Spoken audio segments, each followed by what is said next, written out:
नहमदुहु व नसल्ली अला रसूलिहिल करीम अम्मा बाद फ़अऊज़ु बिल्लाहि मिनश शैतानिर रजीम बिस्मिल्लाहिर रहमानिर रहीम या अय्युहल्लज़ीना आमनुत्तक़ुल्लाह व कूनू मअस सादिक़ीन सदक़ल्लाहुल अज़ीम व सदक़ रसूलुहुन नबियुल अमीनुल करीम व नहनु अला ज़ालिका लमिनश शाहिदीन व शाकिरीन अल्हम्दुलिल्लाहि रब्बिल आलमीन।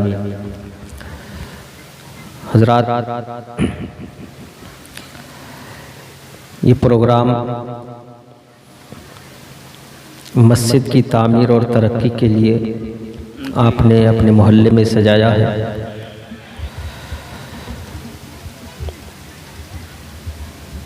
अब आज ये पहली रात है, 2 रोज़ा प्रोग्राम, आज पहली रात है। आज ज़्यादा देर आपको तकलीफ़ नहीं देना है।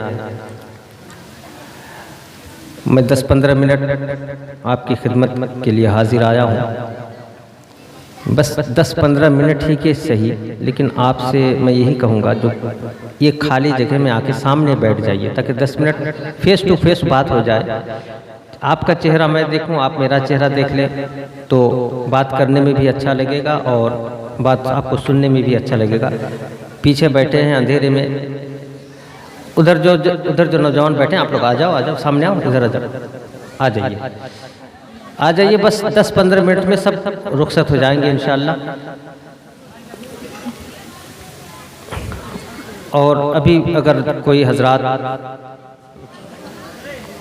बाहर दुकान पे बैठे हैं तो मैं उनसे भी कहूँगा कि आ जाइए 10-15 मिनट के लिए।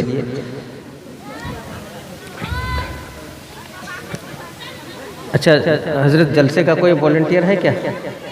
नहीं है।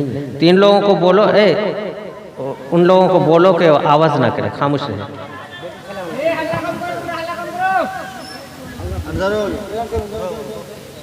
उनको बोलो कि बिल्कुल आवाज़ नहीं, चुपचाप बैठे।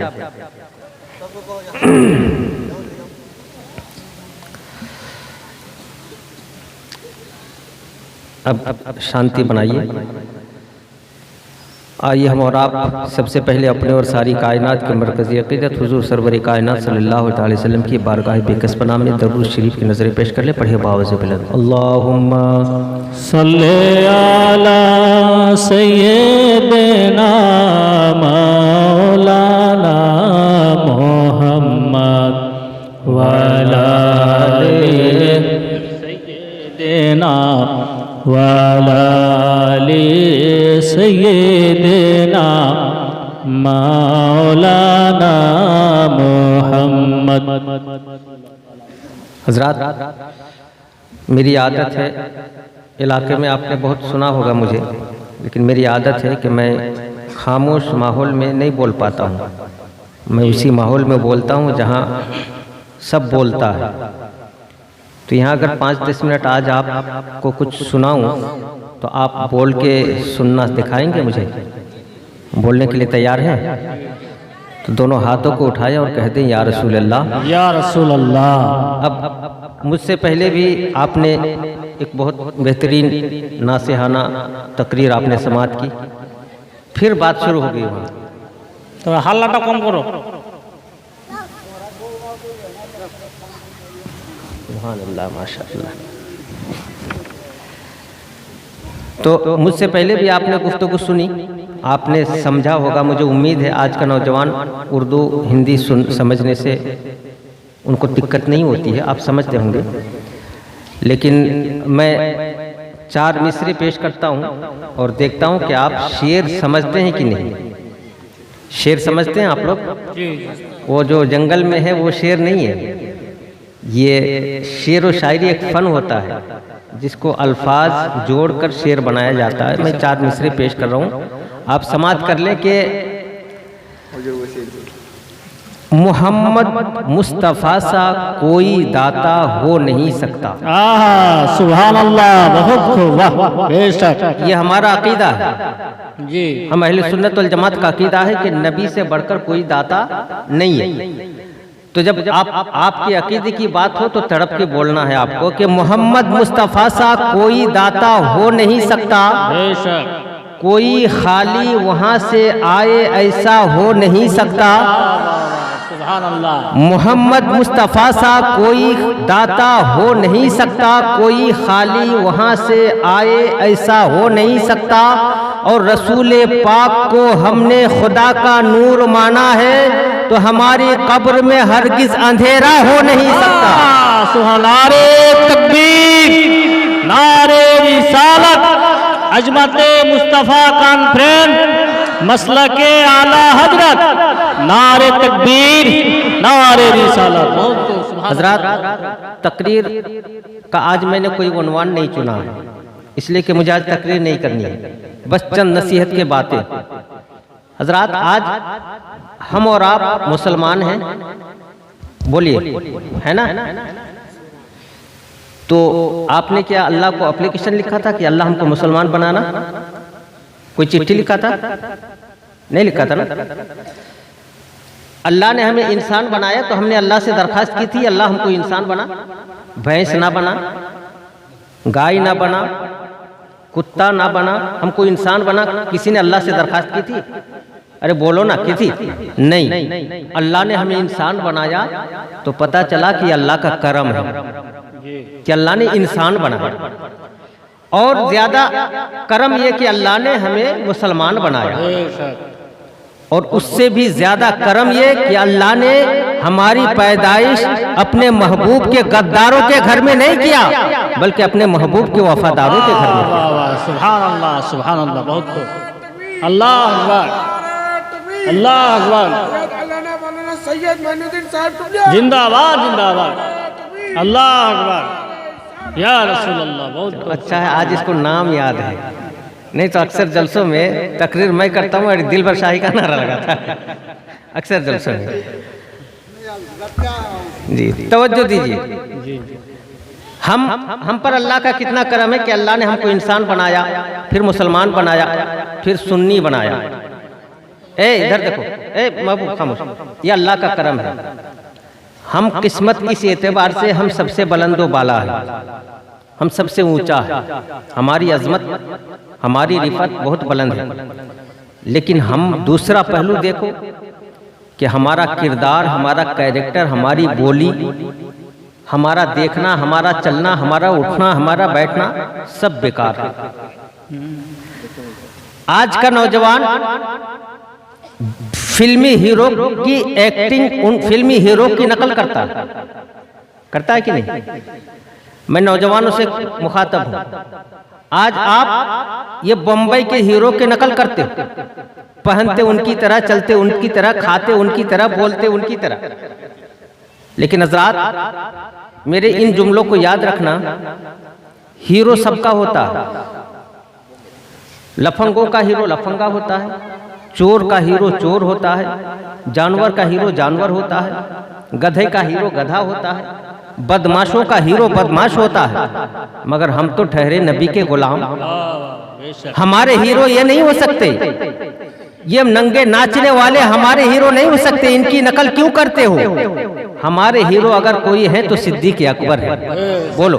हमारा अगर कोई हीरो है तो फारूक आजम है, हमारा अगर कोई हीरो है तो उस्मान गनी है, हमारा हीरो अली मुर्तजा है, हमारा हीरो करबला का 56 साला हुसैन है, हमारा हीरो 18 साला अली अकबर है, हमारा हीरो 6 महीने का अली असगर है, हमारा हीरो बगदाद का अब्दुल कादिर है, हमारा हीरो अजमेर का मोइनुद्दीन है, हमारा हीरो किछौछा का मखदूम अशरफ है, हमारा हीरो बरेली का अहमद रजा है।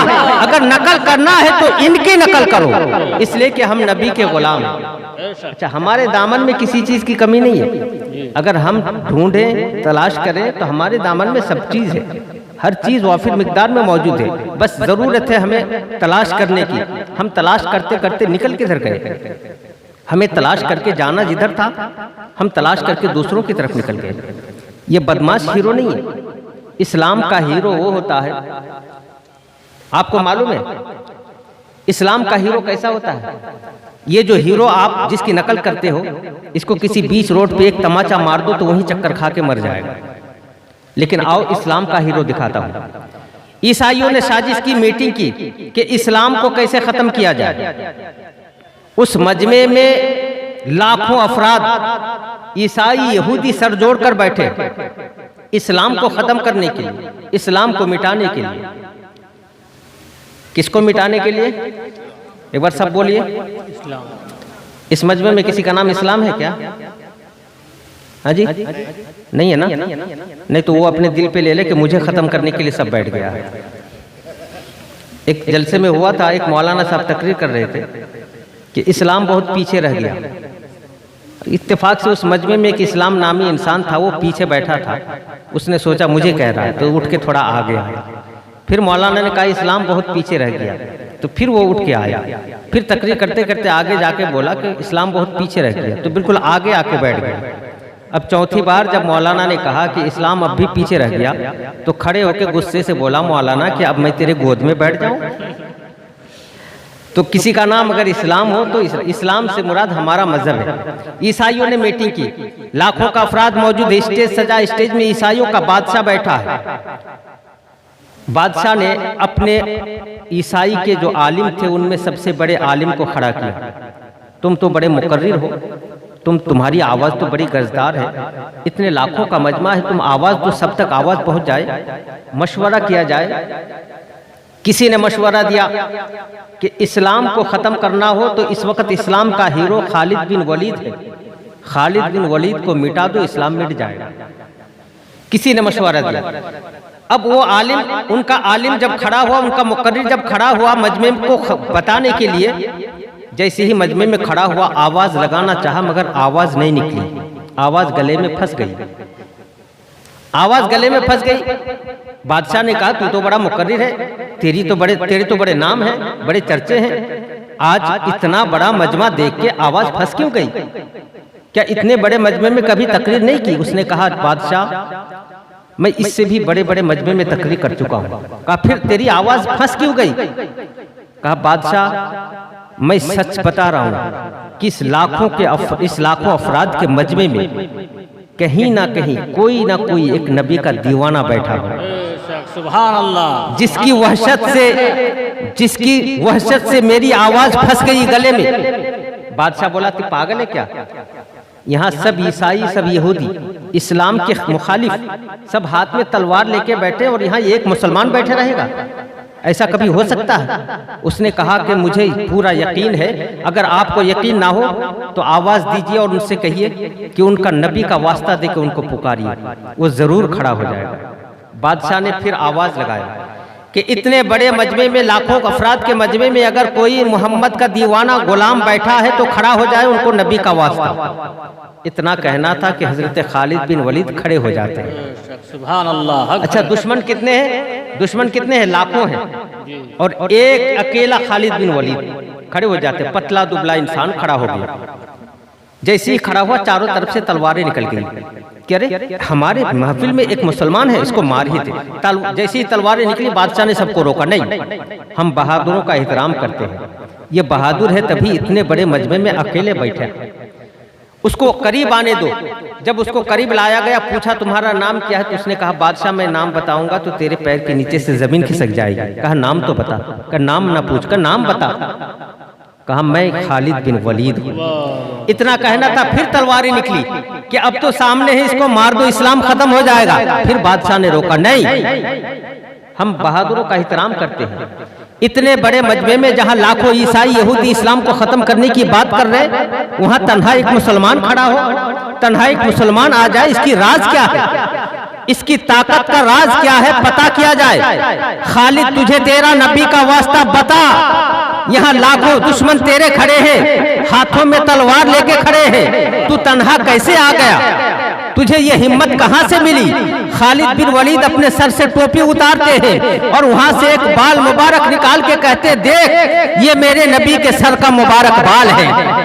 यही वो ताकत है जिससे दुनिया मुझसे आज तक लड़ती है और मैं दुनिया के सामने बेखौफ चला जाता हूँ। ये है इस्लाम का हीरो, इनकी नकल करो। हजरात आज हमारे पास क्या नहीं है?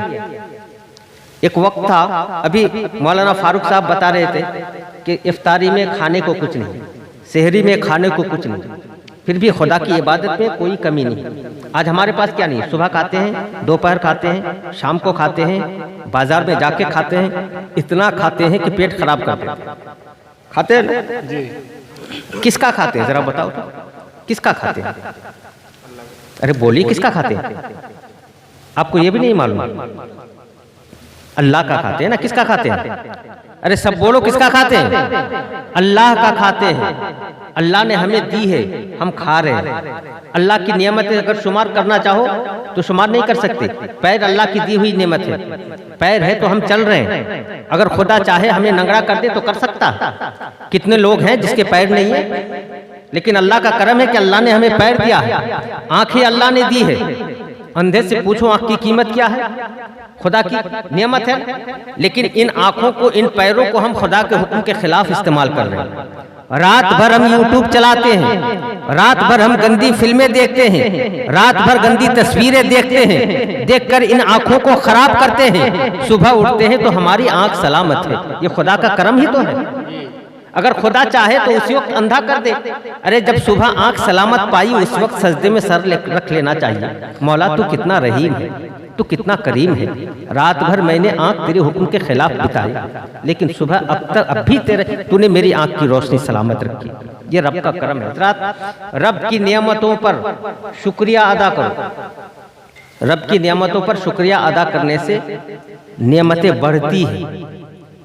बनी इस्राइल में हज़रत ईसा अलैहिस्सलाम की उम्मती में एक शख्स ने हज़रत ईसा अलैहिस्सलाम से कहा, ए अल्लाह के नबी, अब अल्लाह से कहिए कि अल्लाह मुझे अपनी नियमत देना बंद कर दे। अच्छा, कोई शख्स होता है जो अल्लाह की नियमत ना मांगे? अरे बोलिए, बात समझ में आ रही है आप लोगों को? समझ में आ रही है? वो क्या बोला कि अल्लाह हमको नियमत देना बंद कर दे। अल्लाह बहुत दे दिया, अब मेरा जी भर गया, अब मैं नहीं चाहता, अल्लाह मुझे नियमत देना बंद कर दे। तो हज़रत ईसा अलैहिस्सलाम रब की बारगाह में गए, जाके कहा, मौला तेरा फला बंदा कह रहा है कि अब तेरी नियमत उसे नहीं चाहिए। तो रब ताला ने क्या जवाब दिया जानते हो? रब ताला फरमाता है, ए ईसा उससे कहना वो मेरा शुक्रिया अदा करना बंद कर दे, मैं नियमत देना बंद कर दूँ। सुभान अल्लाह, सुभान अल्लाह। आज हम शुक्रिया अदा नहीं करते खुदा का, सब कुछ अपने ऊपर। खेत में धान बो दिया, इस बार 20 मन धान लेके आया, इस बार इतना पैसा कमाया, कभी अल्लाह का शुक्रिया अदा किया? अगर खुदा ना चाहे तो तेरे जमीन में कोई दाना ना हो, खुदा ना चाहे तो तेरे हाथ में एक पैसा ना रहे। खुदा के चाहने से सब कुछ होता है, लेकिन खुदा का हम शुक्रिया अदा नहीं करते। हमारे पास क्या नहीं है? उस वक्त तो इतनी गरीबी थी, इतनी गरीबी थी कि लोग 5-5 दिन, 6-6 दिन, 7-7 दिन फाके किया करते थे, लेकिन फिर भी खुदा का शुक्रिया अदा करते थे। हर वक्त सजदे में सर रखकर अल्लाह को याद किया करते थे। जानते हैं, आज हम और आप मोहब्बत का भी दावा करते हैं, लेकिन मोहब्बत के लिए अगर आपसे कह दिया जाए कि नबी से मोहब्बत करते हो, कह तो दोगे कि हाँ, तो चलो नबी के मोहब्बत में तुम 1 बीघा जमीन दे दो। कोई दे सकता है? कोई नहीं देगा। तो ये मोहब्बत है। एक सहाबी सरकार की खिदमत में आए, हाथ में सोने की अंगूठी पहने थे। उस वक्त सोना हराम नहीं हुआ था, अंगूठी पहने थे। सरकार की खिदमत में आए, सलाम अर्ज किया, आका ने मुंह मोड़ लिया। अब बताओ, जिससे मदीने वाले आका मुंह मोड़ ले उसका क्या बनेगा? आका ने मुंह मोड़ लिया, वो उधर गया, फिर सलाम किया, आका ने इधर मुंह मोड़ लिया। वो रोने लगा, कहा मुझसे कौन सी गलती हो गई या रसूलल्लाह, क्या मैं सलाम पेश करता हूँ आप मुंह मोड़ लेते हैं। सहाबा ने कहा, तेरे हाथ में सोने की अंगूठी जो है, ये सोना मर्दों पर हराम हो गया, अब ये मर्द नहीं पहन सकते। इतना सुनना था, उसने अंगूठी निकाली और जोर से पटका, जमीन पर पटका गिरा दिया। अब जैसे ही उसका अंगूठी गिराना था, आका खुद ब खुद पलट के उसको सलाम करते हैं। कह दो सुभान अल्लाह। आका खुद ब खुद उसकी तरफ पलट के सलाम अर्ज करते हैं। आका ने सलाम किया, उस शख्स ने कहा, उस सहाबी ने कहा, या रसूलल्लाह, अब आप राजी हो गए मुझसे? आका फरमाते हैं, जब तक तेरी उंगली में सोने की अंगूठी थी मैं भी नाराज था, रब भी नाराज था। अब सोने की अंगूठी तूने उतार दी, मेरा रब भी राजी हो गया, मैं भी राजी हो गया। हजरात, बात यही खत्म नहीं हुई, बल्कि साथियों ने कहा, अरे मर्द पर सोना हराम है, औरत पर नहीं है। अंगूठी उठा ले, घर ले जा, अपनी बीवी को दे दे, अपनी बहन को दे दे, अपनी बेटियों को दे दे। सोना मर्द पर हराम है, औरतों पर हराम नहीं है। अंगूठी उठा ले। लेकिन उस शख्स ने, उस दीवाने ने जवाब दिया कि खुदा की कसम, ये अंगूठी मैंने अपने नबी को राजी करने के लिए फेंका है, ये तो सोने का है। अगर हीरे जवाहिरात का भी होता तब भी मैं इसे नहीं उठाता। सुभान अल्लाह, सुभान ये है मोहब्बत और ये है तरीका। आज हम और आप सिर्फ झूठे दावा करते हैं, एक वक्त नमाज में, एक वक्त खुदा को याद नहीं करते। हजरात खुदा अल्लाह को याद करो। ये सांसें जो चलती है ना, ये अल्लाह के हुक्म से चलती है। जिस दिन हवा नीचे की नीचे ऊपर का ऊपर रह जाएगा ना, फिर देखते हो ना कफन पहना के लोग ले जाएंगे। अच्छा आप किस दुनिया से मोहब्बत करते हो? इस बेवफा दुनिया से, इस धोखेबाज दुनिया से जो आपके साथ अच्छा सलूक नहीं करेंगे। जैसे ही आपकी सांस टूटेगी, जैसे ही मलकुल मौत आपकी रूह बाहर निकाल के ले जाएगा, आपके बेटे जिससे आप मोहब्बत करते हो, आपका भतीजा, आपका भाई, आपकी बेटी, आपके मोहल्ले वाले आपके जिस्म से कपड़े उतार लेंगे। एक कपड़ा भी नहीं रखेंगे आपके जिस्म पर। हद तो यह है कि एक अंगूठी भी नहीं रखते हैं, सब उतार लेते हैं। कुछ नहीं, आपको कब्र में डाल दिया, मिट्टी के अंदर डाल दिया। बरसात हो रही है, मूसलाधार बारिश में बारिश का पानी आपकी कब्र में जा रहा है, आपका बेटा आपके घर में आराम से सो रहा है। आप इससे मोहब्बत करते हो और इसकी वजह से अल्लाह को और अल्लाह के रसूल को भूल बैठे हो। हजरात ये दुनिया इसलिए अल्लाह ने हमें जीने के लिए नहीं दी थी, बल्कि इसलिए जीने के लिए दी थी ताकि हम एक दूसरे के काम आ सके, एक दूसरे की ज़रूरत में काम आ सके। लेकिन आज हम यूट्यूब को टाइम देते हैं, व्हाट्सएप को टाइम देते हैं, मोबाइल को घंटों घंटों टाइम दे देते हैं, लेकिन बूढ़ा माँ बाप घर पे अकेले बैठा है उसको टाइम नहीं देते, उसकी तरफ हमारा ख्याल नहीं जाता। क्या उनके पास दिल नहीं है? क्या वो नहीं सोचते कि मेरा बेटा मेरे पास बैठकर भी कुछ बातें करे? नहीं करते, हम कभी ख्याल नहीं करते। माँ तड़प रही है, माँ बेचैन है कि बेटा मेरे पास आकर बैठे, लेकिन हम टाइम नहीं देते उनको। दोस्तों को टाइम देते हैं, बाजार में जाके खूब घूमते हैं।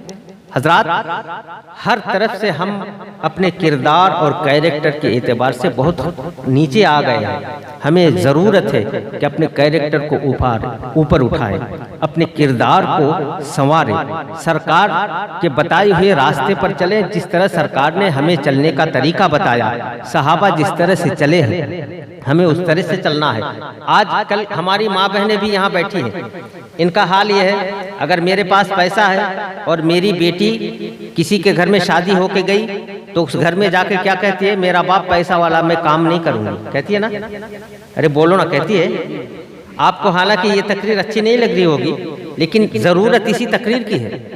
बेटी कहती है कि मेरा बाप पैसा वाला है, मैं काम नहीं करूंगी। हजरात जरा सीने पर हाथ रखकर बताओ, क्या उसका बाप नबी से बड़ा है? नबी से बड़ा है? अरे जवाब दो, नबी से नहीं बड़ा। नबी की बेटी को देखो, हजरत इमाम हसन फरमाते कि मेरी माँ इतना काम करती थी, इतना काम करती थी कि हाथों में छाले पड़ जाते। रात भर इबादत और दिन भर मेहनत, रात को जागकर सजदे करती थी, हर रात को 1000 नफल अदा किया करती थी, रात भर जाकर। एक दफा बुखार था, बुखार के आलम में रात जागकर पूरी रात इबादत की और सुबह फिर चक्की में बैठ गई। तो हजरत अली आगे आकर हाथ पकड़ लिए, फातिमा रात भर तुमने जागकर इबादत की और अब फिर तुम बैठकर काम कर रही हो, अब तो आराम कर लो, अब तो जाकर सो जाओ। हजरत फातिमा अर्ज करती है, मेरे सरताज, रात को जो मैंने इबादत की है वो अल्लाह को राजी करने के लिए की है, और अभी जो मेहनत कर रही हूँ ये अपने शौहर को राजी करने के लिए। सुभान अल्लाह। है ऐसी बेटी? ऐसी बेटी है दुनिया में? क्या हजरत फातिमा से बड़ी है हमारी और आपकी बेटी? क्या उनके बाप से बड़ी है, बड़ा है हमारी और आपकी बेटी के बाप? कभी नहीं। लेकिन हजरत फातिमा को देख, एक दफा जानते हैं हजरत माँ फातिमा की चादर में इतने पैबंद, इतनी सुराख हो गए थे, इतने सुराख हो गए थे कि तार तार हो गया था। हुजूर सल्लल्लाहु अलैहि वसल्लम हुजरे में तशरीफ लाए, दरवाजे पर दस्तक दिया तो हजरत फातिमा अपनी चादर को मोड़ कर जो है उसे छिपा रही है ताकि मेरा अब्बा ना देख ले, छिपा रही है। तो आका जब अंदर तशरीफ ले गए, देखा कि चादर छिपाई हुई है। आका फरमाते, बेटी तू इस चादर को छिपा रही है, इसलिए छुपा रही है कि ये तार तार हो गया, इसलिए छुपा रही कि इसमें सुराख हो गया है, छेद हो गया है। कहा हाँ अब्बा, इसमें इतने सुराख हो गए कि मैं अपने जिस्म को भी सही से नहीं ढक पाती हूँ, इसलिए मैं छुपा रही हूँ। मेरे आका फरमाते हैं, बेटी ये तकलीफ तूने अल्लाह की रजा के लिए उठाई है, और इस चादर के बारे में क्या कहती हो? अरे ये चादर तो वो चादर है फातिमा कि जन्नत की हूरें इस चादर को अपने सर पे रखने के लिए बेताब है। सुभान अल्लाह। बहुत खूब। फिर भी वो शुक्रगुजार रहती थी, शुक्रिया अदा करती थी, खुदा की इबादत करती थी। आज हम और आप एक दिन रात भर जागकर खुदा की इबादत की और सुबह फिर चक्की में बैठ गए। चक्की खुद अपने हाथ से चलाती सैयदा फातिमा, अल्लाह अकबर, जिसका स्टेटस इतना बुलंद, कोई दुनिया की कोई औरत उस स्टेटस को नहीं पहुंच सकती, उस मकाम को नहीं पहुंच सकती। आपको मालूम है हजरत शेख सादी ने फरमाया कि मरियम एक निस्बत से अफजल है कि हजरत ईसा की माँ है, लेकिन यहाँ फातिमा को देखो कि हसनैन के माँ है, अली की बीवी है और ताजदार के कौनैन की बेटी है। तीन निस्बतों से अफजल है। हजरत फातिमा रात भर जागकर इबादत की, सुबह चक्की में बैठ गई, चक्की पीस रही है, नींद का गलबा आया तो यूं ही दीवार पे टेक लगा के आंख बंद हो गई, नींद आ गई। एक औरत पड़ोस के घर में दाखिल हुई, देखा कि फातिमा सो रही है, उसकी आंख लगी है और चक्की खुद ब खुद चल रही है। कह दो ना सुभान अल्लाह, चक्की खुद ब खुद चल रही है। वो भाग के सरकार की बारगाह में पहुंची, कहा या रसूल अल्लाह मैंने क्या देखा, आपकी बेटी सो रही है और चक्की खुद ब खुद चल रही है। तो आका फरमाते हैं कि वो आम बेटी नहीं है, वो मेरी बेटी है। रात भर खुदा को राजी करने के लिए इबादत की है, सुबह चक्की पे बैठी, जब आंख लग गई तो अल्लाह ने फरिश्तों को उसकी जगह भेज दिया है, फरिश्ते चक्की चला रहे।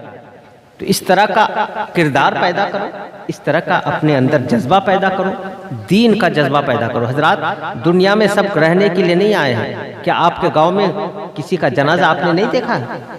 देखा है ना? सबको वो करना है, सबको जाना है, सबको कब्र में जाना है। और कब्र में जाकर एक बड़ा मशहूर वाकया है कि एक शख्स किसी बुजुर्ग, मैं बुजुर्ग का नाम बोल रहा हूँ, किसी बुजुर्ग के पास पहुंचा, कहा कि मैं बहुत गुनहगार हूँ, मैं तौबा करना चाहता हूँ, क्या मेरी तौबा कबूल हो जाएगी? क्या अल्लाह मेरे खताओं को माफ़ कर देगा? उस बुजुर्ग ने कहा बता तेरी गुनाह क्या है, तेरी खता क्या है, ज़रा वो तो बता। उसने कहा कि मैं इतना बड़ा गुनहगार हूँ कि मैं कफन चोरी क्या करता था। क्या करता था? बोलो ना भाई, क्या करता था?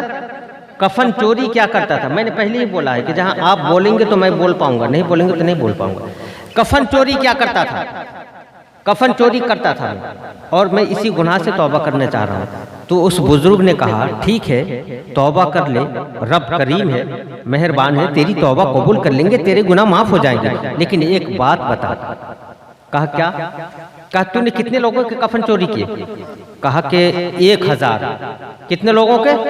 1000 मुर्दे के कफन चोरी किए मैंने। कहा तू 1000 कब्र खोदा, 1000 मुर्दे के जिस्म से कफन उतारा, तो तू सच सच बता कि कितने मुर्दों का चेहरा किबला की तरफ था, जरा ये बता। उस चोर ने कहा कि आपने मर्ज पकड़ ही लिया, मैं इसी वजह से तो तौबा करने आया हूं। कहा क्या हुआ?